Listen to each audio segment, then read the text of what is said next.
Hello everyone, कैसे हो आप लोग। चलिए, बहुत दिनों बाद मुलाकात हो रही है आप लोग से, क्योंकि मैंने कहा था आपको कि मैं वॉल्यूम 1 लेके आऊंगी। तो चलो, आज से हमारा वॉल्यूम 1 का सफर शुरू होता है। बेटा, वॉल्यूम 1 बहुत इंपॉर्टेंट बुक है आपके लिए। अगर आप किसी भी मीडियम के हो, चाहे हिंदी मीडियम के हो या इंग्लिश मीडियम के हो, अपने मीडियम के अकॉर्डिंग वॉल्यूम 1 चुनो। हिंदी मीडियम वाले हिंदी मीडियम वाला चुनो, और इंग्लिश मीडियम वाले इंग्लिश का चुन लो।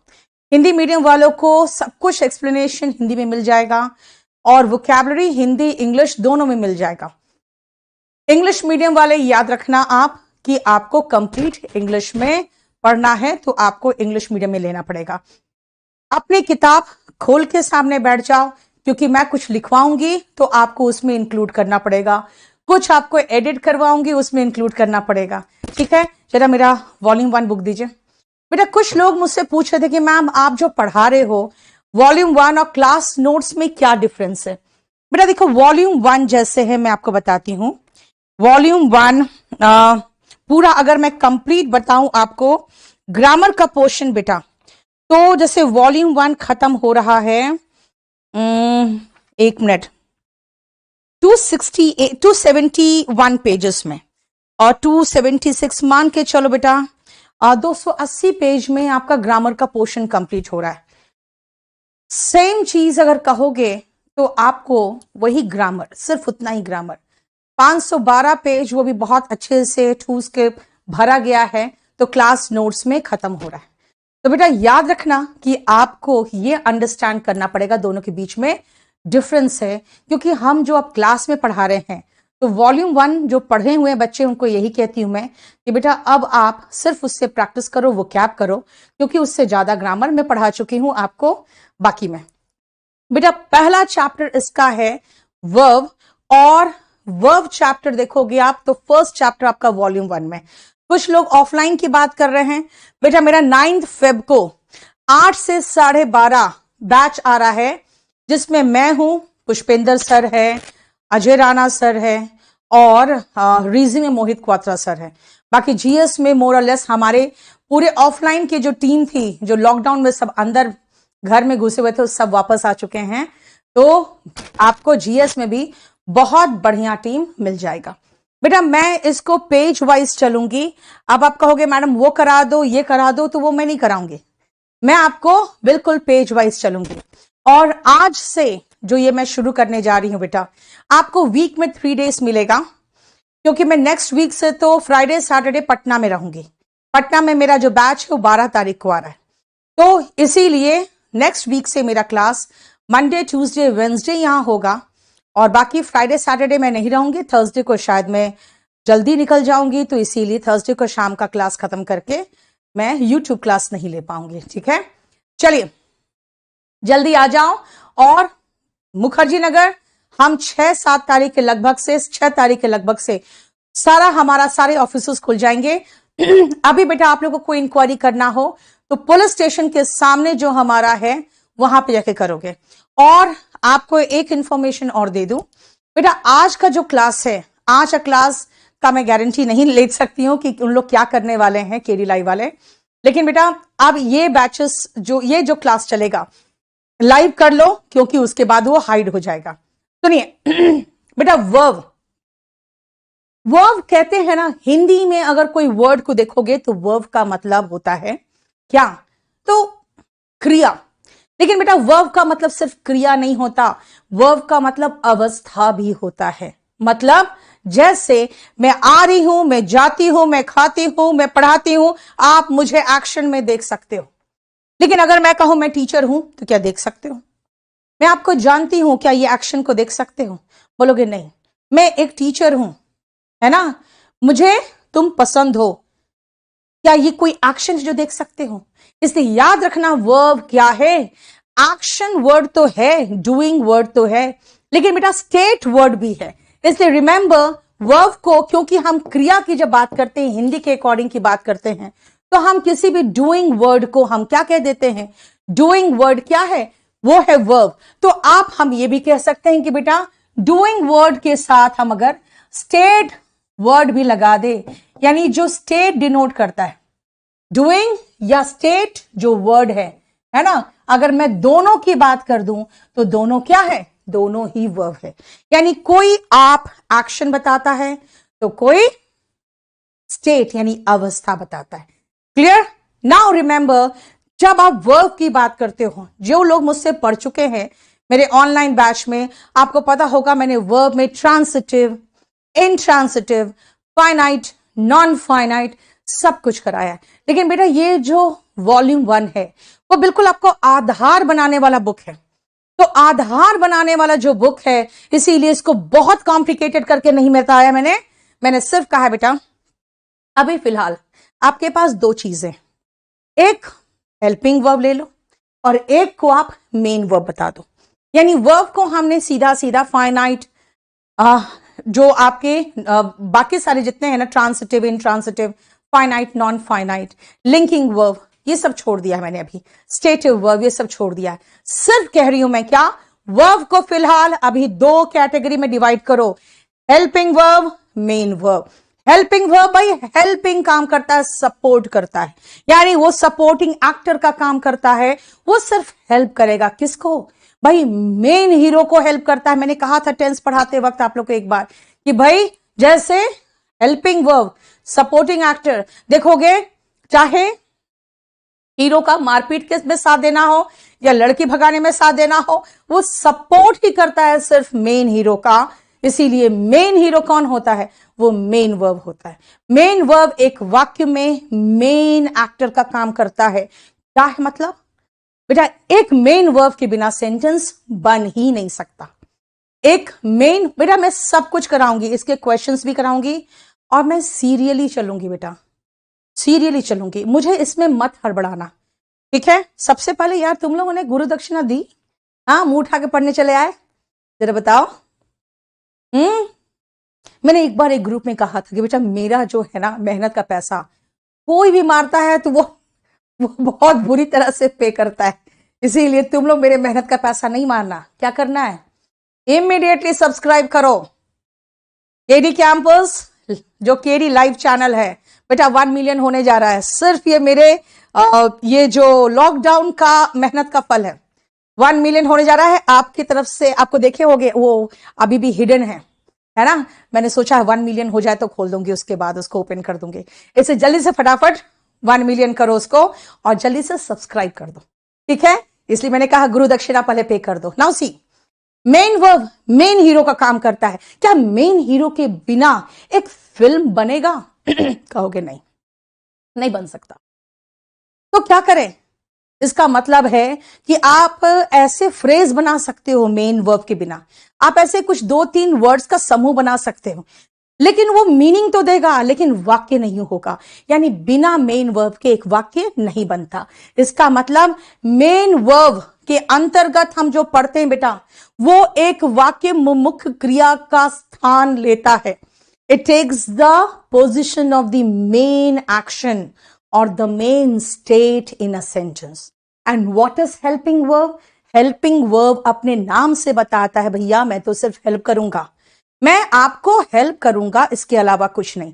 लेकिन कुछ हीरो होते हैं जो मैंने वो कहा था, मैंने एग्जाम्पल दिया था प्राण का। मैंने कहा था कि जब अमिताभ बच्चन की पहली पिक्चर आई थी जंजीर, उसमें अमिताभ बच्चन को कोई नहीं जानता था, तो प्राण को रखा गया था कि भाई चलो कम से कम प्राण को तो लोग जानते हैं, उसको तो देखने आएंगे, और उसके नाम से उस फिल्म को प्रमोट किया गया था। बाद में पता चला अच्छा इसका हीरो तो कोई और था, जो बाद में एंग्री यंग मैन के नाम से जाना गया। इसका मतलब कुछ ऐसे साइड वाले भी हीरो होते हैं बेटा, जो साइड वाले हीरो मेन वर्ब का यानी मेन हीरो का भी काम कर सकते हैं। वो सिर्फ और सिर्फ 3 है, सिर्फ 3 है जिनको हम प्राइमरी हेल्पिंग वर्ब कहते हैं। सिर्फ 3 है, बी, डू एंड हैव। अब कुछ लोग ऐसे होते हैं जो हमेशा नौकर का ही काम करेंगे, वो मालिक नहीं बन सकते, क्योंकि उसको एक मेन वर्ब चाहिए ही चाहिए। क्या मेन वर्ब चाहिए बताओ? मेन वर्ब उनको चाहिए। इसका मतलब है कि उनको कभी भी बिना मेन वर्ब के, बिना मेन हीरो का नहीं आएगा। वो कौन है? वो एक्चुअली मॉडल्स हैं। तो फिर ये क्या है बेटा? इसका क्या है ना, ये हेल्पिंग वर्ब का भी रोल निभा लेता है अगर मेन वर्ब है तो। और अगर मेन वर्ब नहीं है तो मेन वर्ब का भी काम कर लेता है, यानी 2 in 1, हेल्पिंग वर्ब का भी रोल निभा लेगा और मेन वर्ब का भी रोल निभा लेगा। लेकिन मॉडल्स क्या है बेटा, ये सिर्फ और सिर्फ हेल्पिंग वर्ब है, ये मेन वर्ब का रोल कभी भी नहीं निभा सकता। क्लियर? यस बेटा, पूरा पढ़ा दूंगी, काहे रोते हो अटल मिश्रा? तुम लोग की हालत क्या है पता है, मतलब जो हाथ में लड्डू है ना वो नहीं खाते बन रहा है, अभी बाकी जो डब्बा में है उस पर नजरिया पढ़ ले चुपचाप से, मैं पूरा करा दूंगी। देखो ध्यान से सुनो, कौन कौन सा है बेटा? कैन कुड है, मे है, अब तुम लोग बताओ कौन कौन सा है, जल्दी बोलो तो, और कौन कौन सा है? कैन कुड है, मे है, अब आप बताओ आप मुझे बताओगे और कौन कौन सा है, जल्दी। मॉडल्स कौन कौन से? अनूप, इंग्लिश 6 2 दिन में खत्म, देंगे हो जाएगा खत्म, आप लोग को तो खत्म होने वाला बेटा। जल्दी बताओ, जल्दी से लाइक शेयर और सब्सक्राइब तो कर लो, जल्दी जल्दी बताना। माइट, ओके, और शुड, और must, might, would, shall, will, देखो बिल्कुल सही है। कैन, कुड, मे, माइट और शुड, मस्ट, है ना, ought to, will, shall, सब तो आता है तुम लोग को, है ना? Can, could, may, might, should, must, ought to, will, shall and would भी तो होगा भाई, है ना? will, shall है तो जब will का would है और shall का should है ना? इतने क्लियर? देखो तो कोई छूटा तो नहीं मेरे से? ought to, यस है। आप सुनो बेटा ध्यान से, लेकिन 3 ऐसे मॉडल्स है, नीड, डेयर और यूज टू, जिनको हम मार्जिनल या कहते हैं पार्शियल मॉडल्स, मार्जिनल या पार्शियल, जिसको मार्जिनल आप कह सकते हो, मार्जिनल है या पार्शियल, सीधा लिखते हैं मॉडल्स, सीधा इसको लिख देते हैं मॉडल्स, ठीक है ना? क्योंकि मॉडल्स के नीचे ऑक्सिलरी वर्ब चलेगा, कोई प्रॉब्लम नहीं है, क्योंकि मॉडल्स भी तो ऑक्सिलरी वर्ब है ना? नहीं बेटा, नीड नहीं, अभी नीड में आ रहे हैं, रुको। क्यों मार्जिनल कहते हैं या पार्शियल कहते हैं बेटा? जिसका जैसा नाम है ना वैसे उसका काम है, ध्यान रखना बेटा। ये हेल्पिंग वर्ब का भी काम करता है, यानी ये मॉडल्स का भी काम करेगा, ये कुछ और का भी काम करेगा, ये मॉडल्स का भी काम करेगा ये तीनों, और ये कुछ और भी काम करेगा। और क्या काम करेगा? ओके, नीड और डेयर बेटा मेन वर्ब का भी काम करेगा, ठीक है? नीड और डेयर मेन वर्ब का भी काम करेगा, और यूज टू एडजेक्टिव का भी काम करेगा, ठीक है? यूज टू एडजेक्टिव का भी काम करेगा। क्लियर? समझ में आया? समझ में आया क्या है? नीड और डेयर, समझो ध्यान से, नीड और डेयर मॉडल्स और मेन वर्ब का काम करेगा, और यूज टू मॉडल्स और एडजेक्टिव का काम करेगा। आप कहोगे भाई अब बता तो दो, है क्या ये? खाली थ्योरी तो पढ़ाना नहीं है। अब आओ कैसे करेगा ये नेक्स्ट पेज में देखते हैं। सुनो ध्यान से, हम लोग मॉडल्स को बिना पढ़े भी बेटा, मैं कई चैप्टर्स खींच देती हूं बिना मॉडल्स पढ़े। क्यों? क्योंकि मॉडल का बेटा 2 यूज है, अगर वो 2 यूज को कर लो, अगर वो 2 यूज को कर लो बेटा तो मामला खत्म है। पहला कि हर मॉडल के बाद एक मेन वर्ब आना चाहिए। मैंने कहा ना, ये ऐसे नौकर है जो कभी मालिक नहीं बन सकते, वो कभी कुछ नहीं कर सकता, ऐसा कुछ भी नहीं कर सकता जो मालिक वाला यानी कि मेन वर्ब वाला काम हो। वो सिर्फ और सिर्फ नौकर का ही काम करेगा, यानी उसको एक मेन वर्ब चाहिए ही चाहिए। रिमेंबर, उनको एक मेन वर्ब चाहिए ही चाहिए। और ये जो मेन वर्ब आएगा ना बेटा, बस एक बात ध्यान रखना, ये मेन वर्ब हमेशा बेस फॉर्म में होना चाहिए। तो कई जगह पे आप देख लेते हो फर्स्ट फॉर्म लिखा रहता है, लोग उतना ध्यान नहीं देते हैं। रीजन इज, अगर बी को छोड़ दो, बी को छोड़ दो तो हेल्पिंग वर्ब, अगर बी को हटा दो आप तो देखोगे मेन वर्ब में V1 और बेस फॉर्म सेम होता है। ठीक है ना, क्लियर, समझ में आया। इसीलिए ध्यान रखना बेटा, मेन वर्ब बेस फॉर्म में होगा और हर मॉडल के बाद एक मेन वर्ब आएगा ही आएगा। This is very essential. ठीक है, क्लियर, बोलो कोई प्रॉब्लम यहां तक। तो क्या है वर्ब?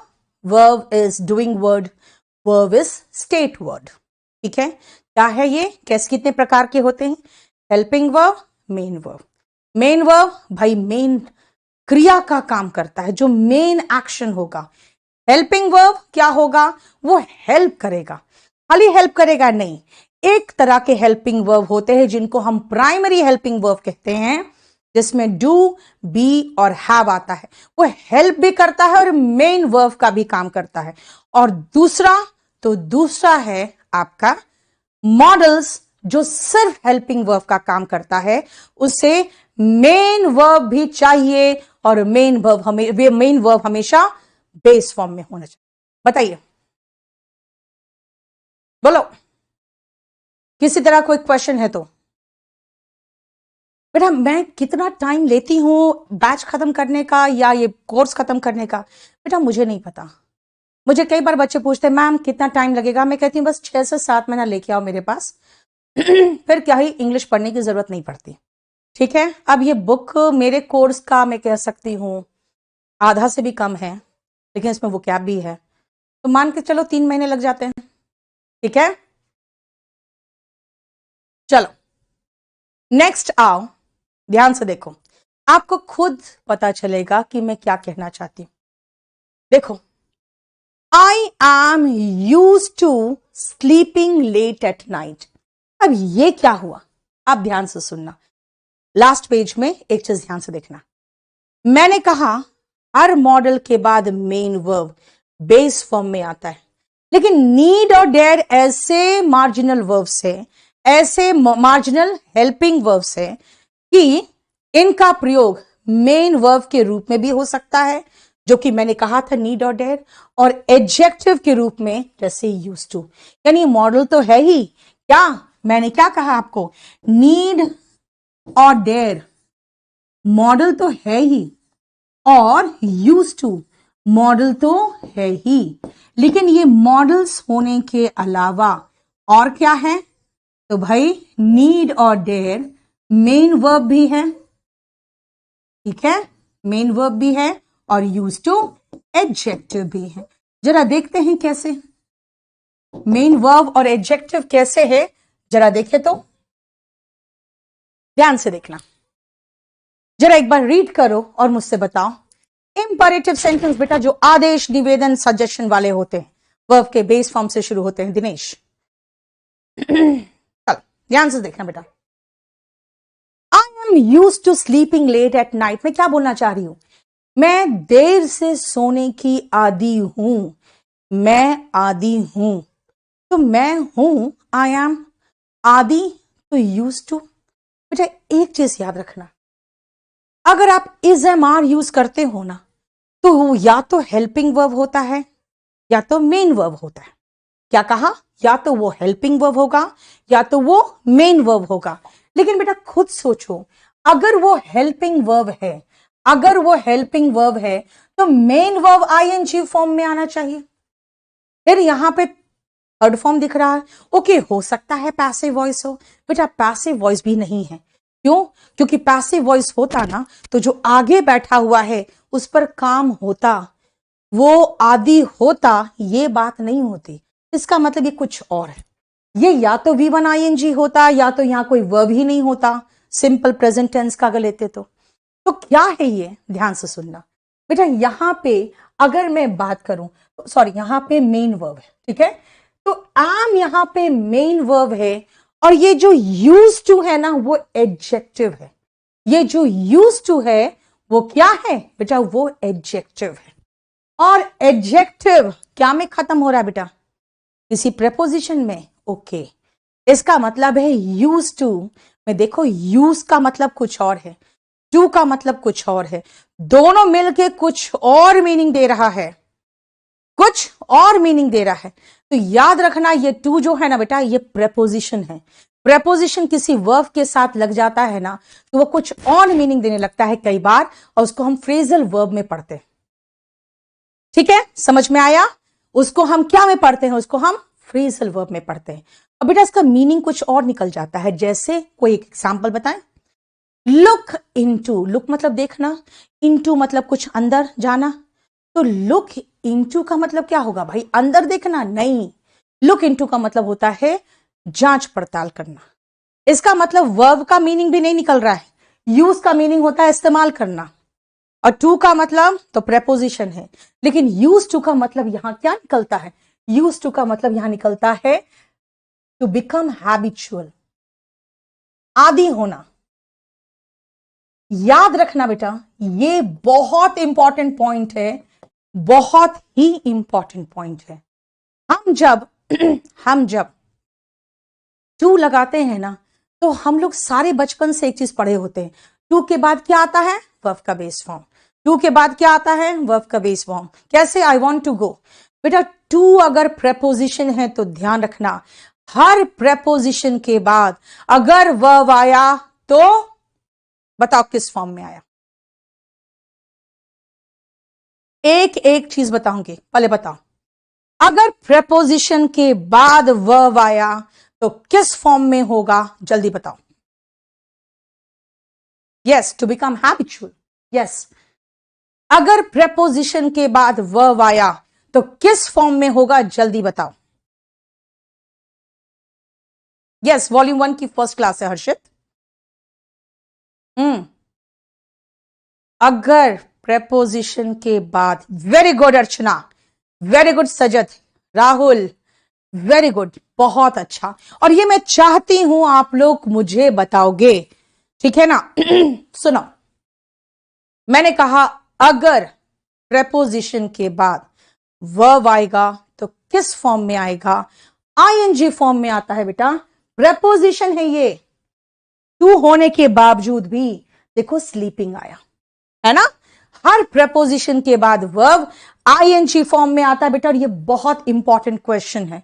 याद रखना, ये बहुत ही इंपॉर्टेंट कॉन्सेप्ट है, that a preposition is followed by V1 ING। Very good. Next आओ, ध्यान से सुनो। अब हम यूज टू का समझ गए कि भाई यूज टू एडजेक्टिव का भी काम करता है। तो क्या यूज टू वर्ब का भी काम करता है क्या? है ना, मैंने कहा था ना यूज टू वर्ब का भी काम करेगा, मॉडल्स का भी काम करेगा। देखो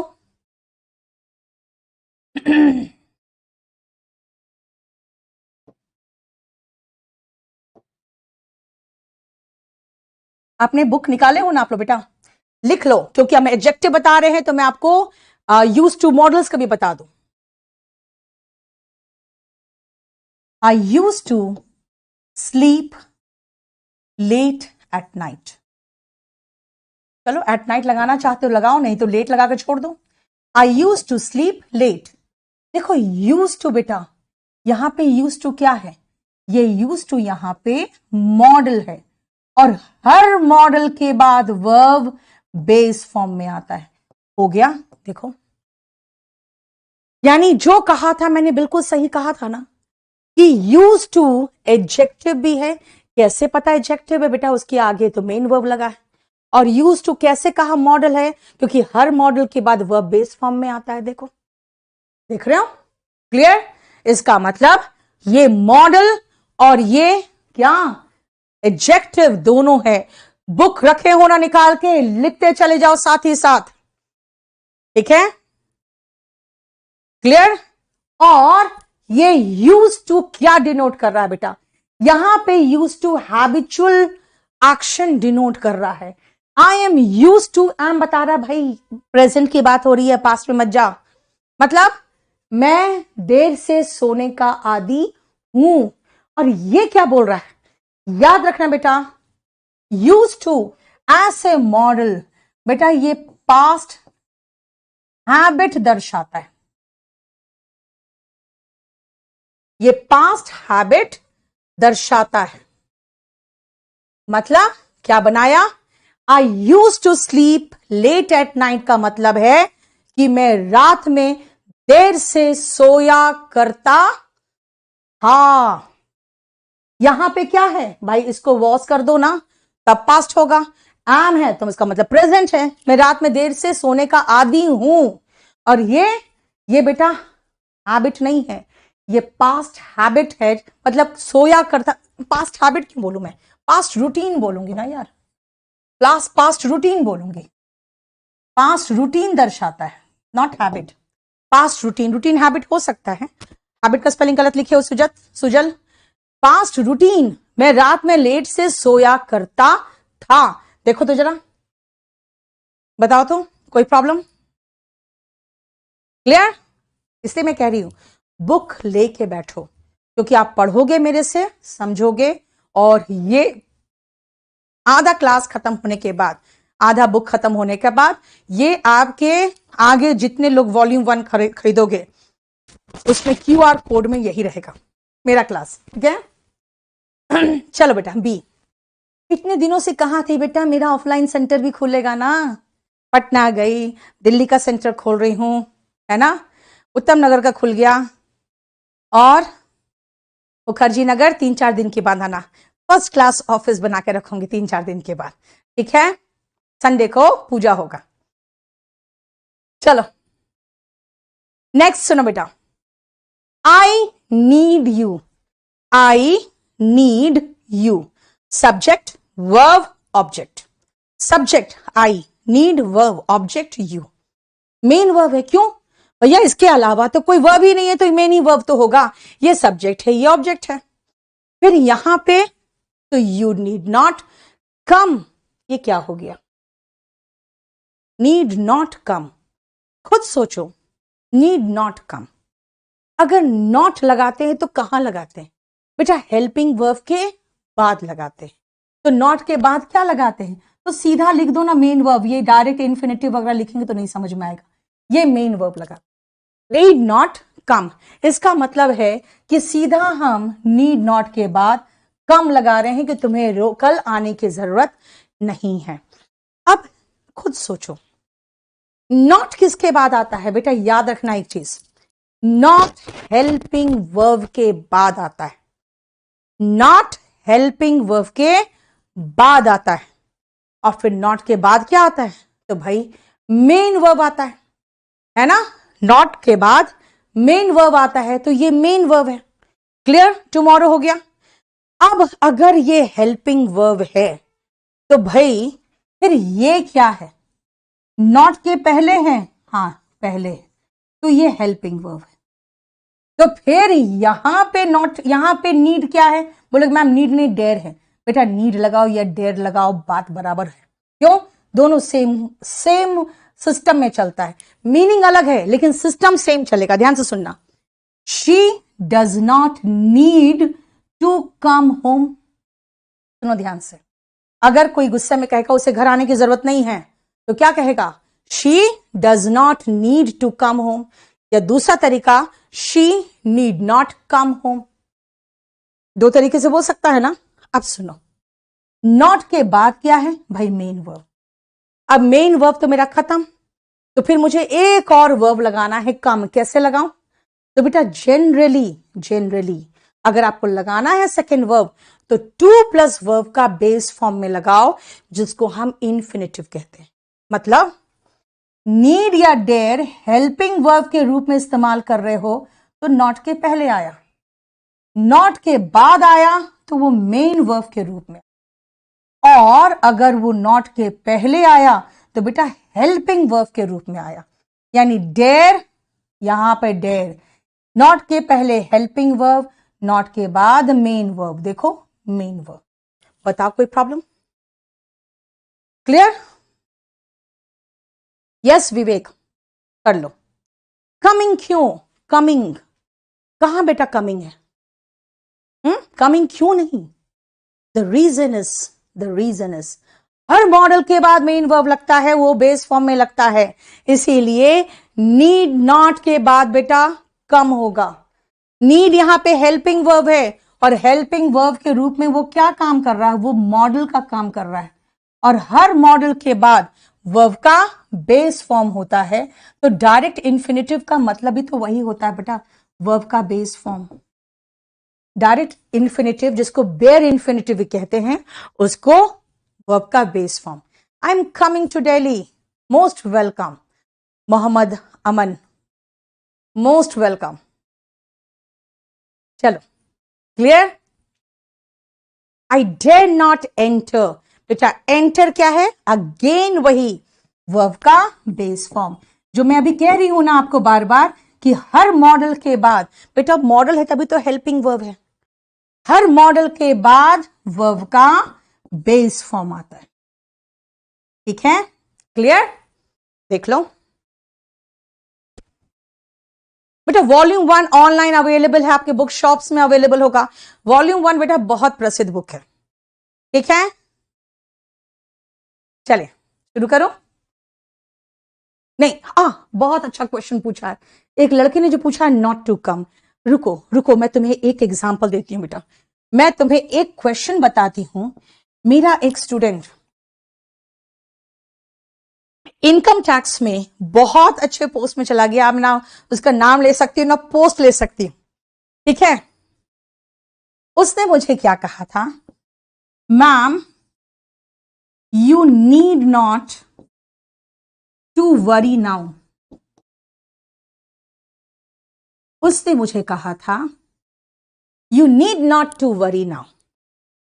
अब मुझे ये बताओ कि क्या उन्होंने इतने बड़े पोस्ट पे जाने के बाद इंग्लिश सही बोली थी? उसने जरा सेंटेंस देखो और मुझे बताओ।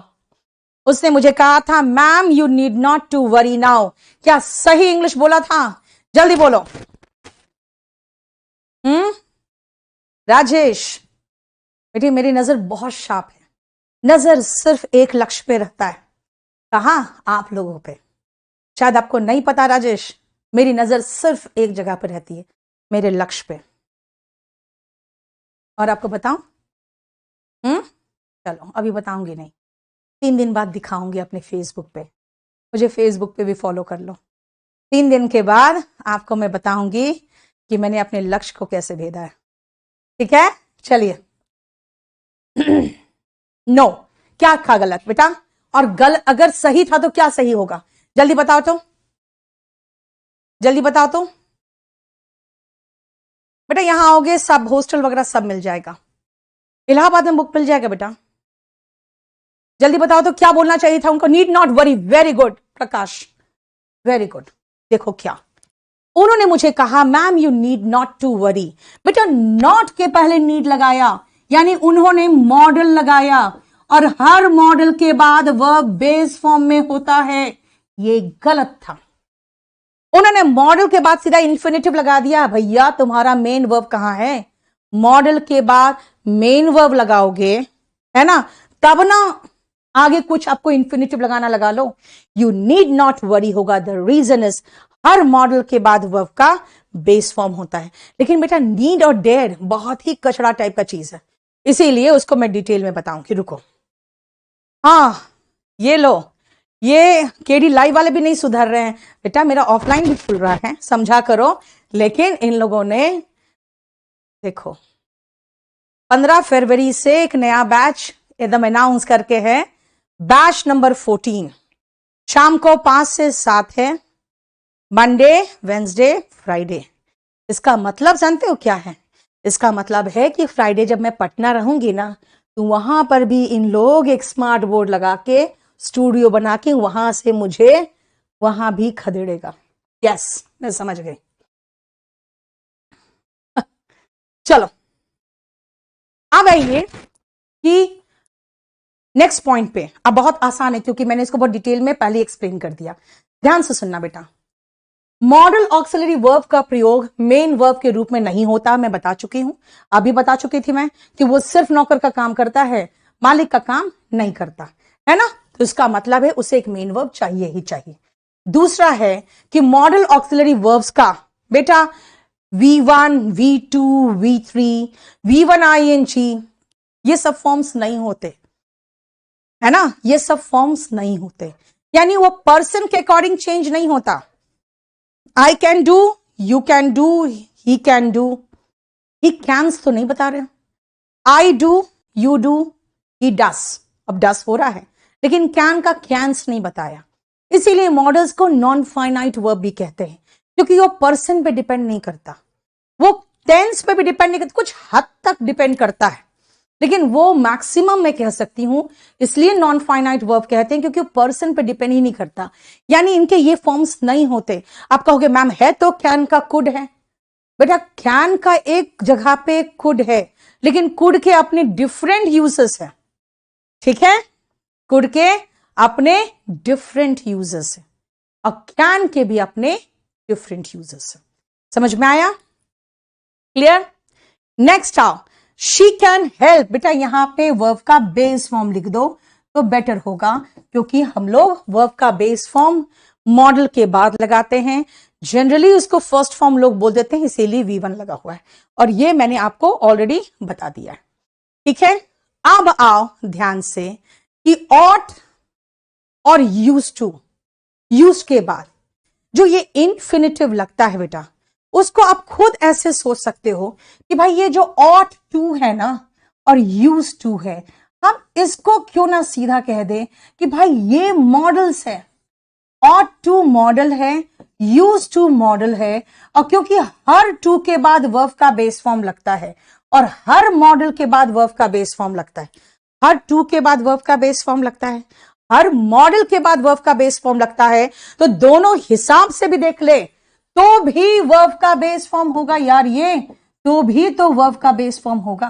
कौन वर्ब का बेस फॉर्म होगा? ये कम है, देखो ये रेस्पेक्ट है। यानी अगर यूज टू और हम ऑट टू की बात करें तो यूज टू और ऑट टू के बाद हम सीधा लिख देते हैं कि प्लेन इन्फिनिटिव बेयर इन्फिनिटिव लगता है, यानी वर्ब का बेस फॉर्म लगता है। चलो खत्म करें। क्लियर? बोलो कोई प्रॉब्लम यहां तक? बोलो। फाइन, चलो नेक्स्ट आओ, अब हम एक एक मॉडल देख लेते हैं।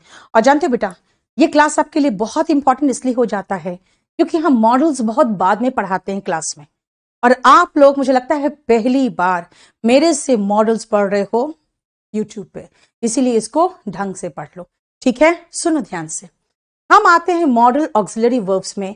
और बेटा एक चीज बताऊं मैं आपको, इसमें बहुत लिमिटेड है, बहुत लिमिटेड है, इतना यूज आपको आना ही चाहिए अगर आप कोई भी एग्जाम देना चाहते हो तो। इसीलिए देखा जाए तो मैंने जो 18 सेट करवाए थे ना, ये वॉल्यूम 1 तो उसको आराम से पार करा देगा आपको। आगे जाके फंसोगे मेंस में, 2016 का पेपर देखोगे ना तो बड़ा दिमाग खराब होगा। चलो आओ कैन एंड कुड, ध्यान से समझना बेटा।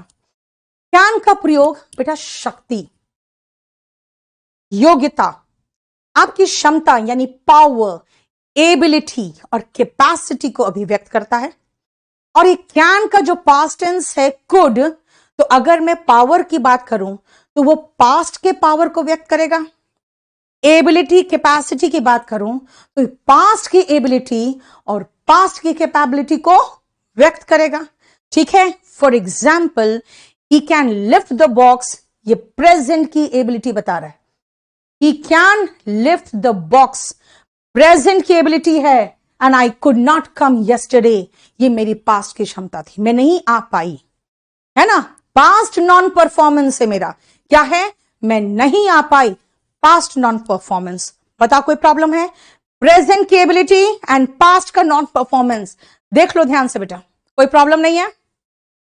अब आओ और क्या क्या है, चलो पहले मैं ऐसे सोचती हूं, we can lift this box, we can do anything.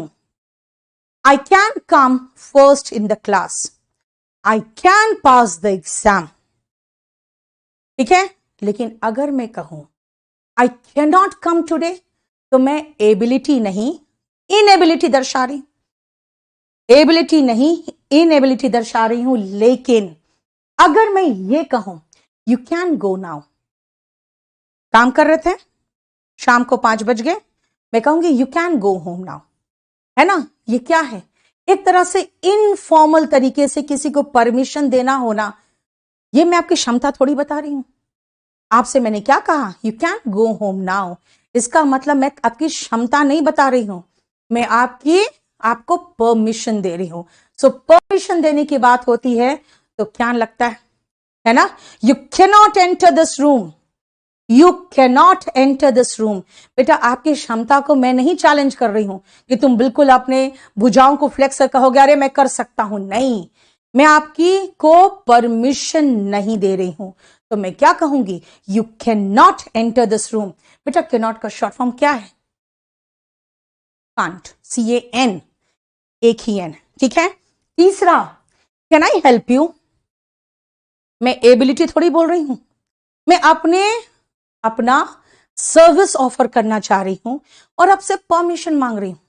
Can I help you, can I help you, इसका मतलब क्या है, कैन का जो इस्तेमाल यहां हुआ वो आपको परमिशन, अनुमति देने या अनुमति लेने के लिए हो रहा है। यस, दिनेश ने कहा कैन आई कमेंट, देखो ठीक है, समझ में आया, क्लियर, बोलो नेक्स्ट आओ बेटा। कैन का प्रयोग, ये जो थ्योरेटिकल पॉसिबिलिटी होता है ना, थ्योरेटिकल पॉसिबिलिटी, भाई कोरोना का ऐसा काल हम लोगों ने देखा, ऐसा तो कभी भी हो सकता है ना। अब आपके फादर देखोगे, आपकी मां देखोगे, ज्यादा पैसे बचाएंगी।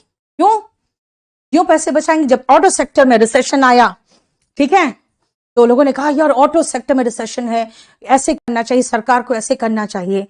एक बार किसी चैनल में एक वक्ता को बिठा लिया, उसने सीधा कहा कि आप इतने सालों से हल्ला मचा रहे हो कि हमें प्रदूषण नहीं करना चाहिए, हमें कार पूलिंग करनी चाहिए। अब जब युवा वर्ग समझ गया तो अब हल्ला मचा रहे हो, वो गाड़ियां नहीं खरीदना चाहता, ठीक है। तो मतलब अब हम और सोचेंगे ना कि यार EMI तो सरकार ने नहीं छोड़ी, 3 महीने का दिया है ना मॉरेटोरियम, और 10 महीने से हम बैठे हुए हैं घर में, तो हम क्या सोचेंगे कि ऐसा तो फिर कभी भी हो सकता है।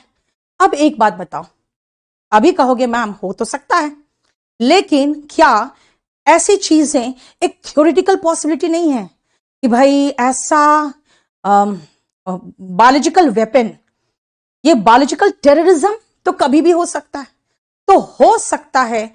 ऐसे तो पूरी इंसान प्रजाति ही गायब हो सकती है ना, ऐसे तो पूरी दुनिया से जीवन ही समाप्त हो सकता है। भाई ये सब हो सकता है, लेकिन हमने वो देखा नहीं है क्योंकि हम जिंदा है। दैट मीन्स ये सब क्या है, थ्योरेटिकल पॉसिबिलिटी है, ये सब थ्योरेटिकल पॉसिबिलिटी है। और थ्योरेटिकल पॉसिबिलिटी व्यक्त करने के लिए कैन का प्रयोग आराम से लगा सकते हो, यानी this can happen any day any time again. देखो जो मैंने कोरोना के लिए कहा क्या गलत है बेटा, नरेशन वॉइस की बुक है बेटा, KD publication.com में देख लो, ठीक है। देखो जैसे यहां पर जब किताब लिखी गई तो हमारे पास तो ऐसा कोई स्टेटमेंट ही नहीं था, तो मैंने क्या लिखा, everyone can make a mistake. बेटा एबिलिटी की बात नहीं है, संभावना की बात है। आज मैं ऐसा स्टेटमेंट दे सकती हूं कि such a pandemic can come any day any time, such a pandemic can kill the whole mankind. Theoretical possibility है लेकिन है, इसीलिए इसका एक एग्जाम्पल और लिख दूं मैं।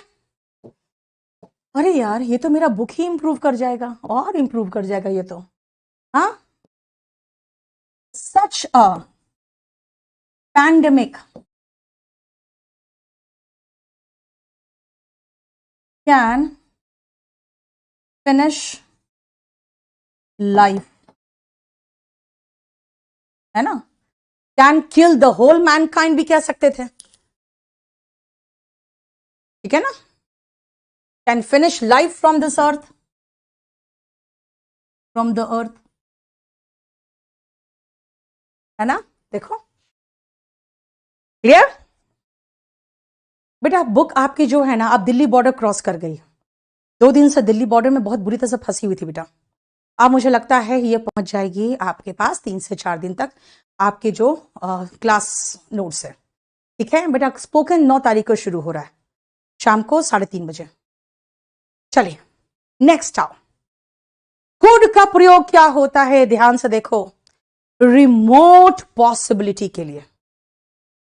रिमोट पॉसिबिलिटी का मतलब क्या होता है बेटा, आप लोग जब रिमोट बैठ कर दबाते हो और टीवी वहां रहता है तो भी चल जाता है, इसका मतलब दूर की, पॉसिबिलिटी मतलब संभावना, यानी जो जल्दी संभावित नहीं है बेटा लेकिन संभावना है। जल्दी संभावना नहीं है लेकिन हो सकता है, लेकिन हो सकता है, यानी कि दूर की संभावना। आप कभी पहले के जमाने में, अब तो आप लोग का पता नहीं, क्या आपने कभी ऐसे बसेस देखी हैं जिसमें ये लाइन लिखा रहता था, ये वाली line, there could be a bomb under your seat. क्या कभी ऐसी कोई बस देखी है आपने? हाँ, जल्दी बताओ दिल्ली वाले, जल्दी बताओ दिल्ली वाले, जल्दी बताइए, देखी थी आपने कभी?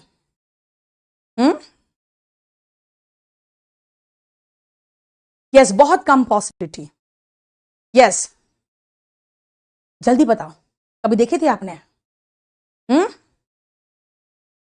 There could be a bomb under your seat.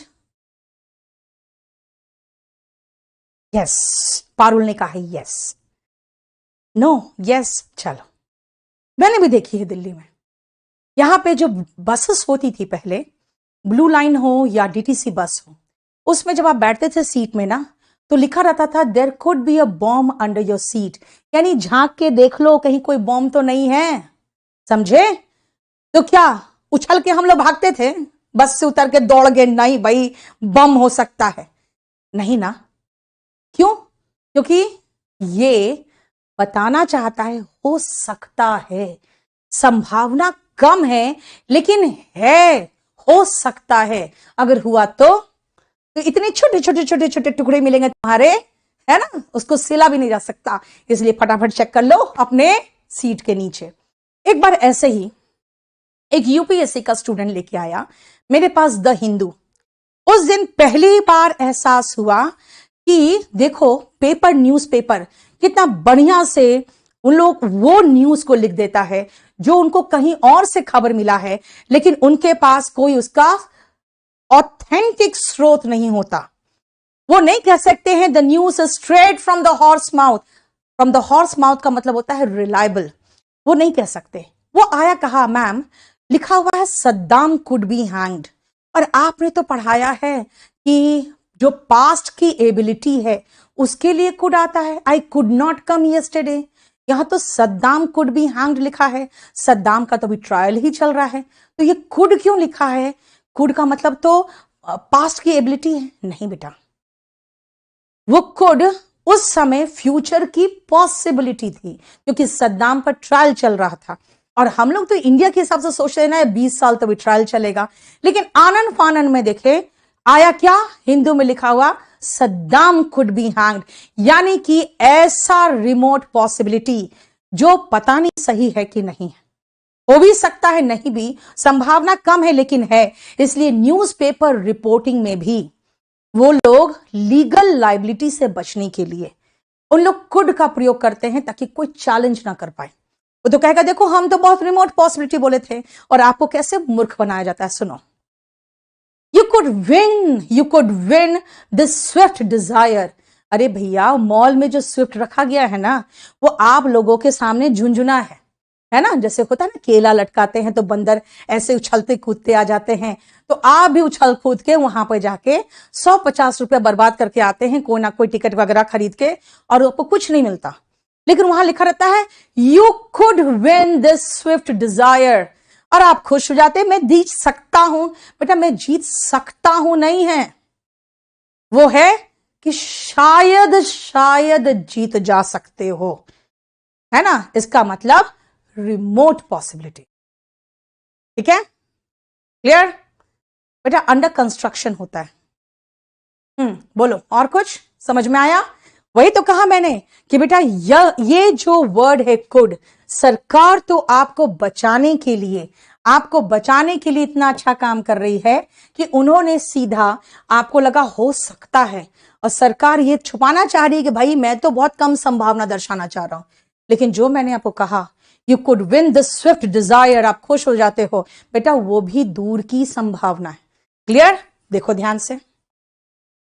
और कई बार हम कैन का प्रयोग करते हैं दोस्ताना तरीके से कुछ मांगने के लिए। अब मेरे से आप छोटे हो, मैं आपसे क्या कहूंगी, can I take your pen? क्यों? तुम छोटे हो मुझसे यार, तुमसे थोड़ी मैं रिक्वेस्ट करूंगी कुड एंड वुड एंड पता नहीं क्या क्या नौटंकी में, है ना। आप अंदर आओगे तो कहोगे मे आई कम इन मैम, क्यों, मैं आपसे बड़ी हूं, आप सम्मान करोगे। लेकिन आप मुझसे छोटे हो, मैं कहूंगी can I take your pen, क्यों, क्योंकि आप मेरे से छोटे हो। यहां सम्मान नहीं, यहां बस एक दोस्ताना तरीके से मैं आपसे निवेदन कर रही हूं, देखो can I take your scooter, ठीक है। लेकिन जहां फॉर्मेलिटी आ जाए, जहां पे आपको औपचारिकता महसूस हो, जहां पे थोड़ा ऑफिशियल सा माहौल हो, वहां पे बेटा कुड का यूज होता है। इसीलिए जब आप किसी ऑफिस में ऐसे फोन करते हो, क्या कहते हो, could I talk to mister Sharma, could I talk to, could you connect me to, है ना। इसका मतलब आप उससे रिक्वेस्ट कर रहे हो। कैसा रिक्वेस्ट है, फॉर्मल रिक्वेस्ट है। हम लोग कितने पेज तक कर लिए, इसमें पेज नंबरिंग करा दो यार, हाँ है, ओके 9 पेज तक कर लिए, 9 पेज तक कर लिए बेटा। मैं आपको एक दो छोटा इंफॉर्मेशन दे दूं मैं और रुकना, कुछ अच्छे इंफॉर्मेशंस हैं, इंफॉर्मेशंस नहीं पीसेस ऑफ इंफॉर्मेशन है, ठीक है, कुछ अच्छे पीसेस ऑफ इंफॉर्मेशन है। इसलिए मैं चाहती हूं आप लोग बने रहो और आप लोग मेरा बहुत साथ देते हो। इसीलिए कभी कभी जब खुश होती हूं तो आपके साथ अपने कुछ बातें शेयर भी करना चाहती हूं। I just wanted to share one small piece of good news, ठीक है। क्या है, सुनो ध्यान से। मुखर्जी नगर में बहुत बढ़िया ऑफिस तैयार हो रहा है, you all are most welcome there. और ये ऑफिस मंडे से पूरी तरह से बिल्कुल कंप्लीट स्टार्ट हो जाएगा। और आप लोग से एक छोटी सी इंफॉर्मेशन और शेयर करनी थी कि वो ऑफिस मैंने लॉकडाउन के बाद वहीं पर लिया है और उसी बिल्डिंग का लिया है जहां से मुझे 5 साल पहले बिल्कुल बेआबरू होकर निकले थे, जहां से हम, आप समझ सकते हो कहां की बात कर रही हूं, है ना। मैंने उसी बिल्डिंग में केडी कैंपस का ऑफिस ले लिया है। तभी मैंने आपको कहा था कि बेटा सिर्फ लक्ष्य रखो अपना, कहां पहुंचना है लक्ष्य रखो, क्योंकि मैं एक चीज जानती हूं, अगर पूरी शिद्दत से कुछ चाहो ना तो आपको वो मिलने से या आपको उसको पाने से कोई नहीं रोक सकता। इसीलिए मैं आपके सामने बेटा कभी भी बहुत बड़ी बड़ी बातें नहीं करूंगी, कोई मोटिवेशनल टॉक नहीं करूंगी। द रीजन इज मैं अपनी लाइफ को भी इस तरह से खुली किताब बना के आपके लिए पेश कर दूंगी, आप लोग खुद मोटिवेटेड होगे देखकर कि हाँ ऐसा हो सकता है। आपको मैं कोई कहानी नहीं सुनाऊंगी, सिर्फ ये बताऊंगी कि ऐसा हो सकता है, ठीक है। तो मोस्ट प्रोबेबली मैं संडे को पूजा करूंगी और संडे को आप लोग मोस्ट वेलकम हैं।